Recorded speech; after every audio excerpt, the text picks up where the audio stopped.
Welcome to the Slop Farm. Enjoy the video. You begin by confirming hardware and network. Check whether the Epson accepts AirPlay directly or if you need an Apple TV or Lightning/USB-C to HDMI adapter. You must place the iPhone and the projector on the same Wi-Fi band so AirPlay can find the device. Once powered, set the projector to the HDMI port if using a cable, or open the Epson network settings to enable AirPlay. This allows the phone to discover the projector in Control Center. With devices prepared, swipe down to open Control Center and tap Screen Mirroring. Select the Epson name or the Apple TV device.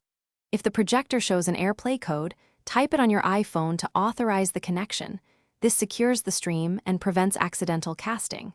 Once connected, make sure the projector input and aspect ratio match your content. Adjust iPhone volume or projector speaker levels. If you're using an HDMI adapter, plug it in, switch inputs, and mirroring begins automatically. To finish, stop mirroring from Control Center or unplug the HDMI adapter. Disconnecting cleanly avoids frozen frames. If playback lags or stutters, make sure both devices are on the same Wi-Fi band, move them closer to the router, or prefer a wired HDMI connection for stable video.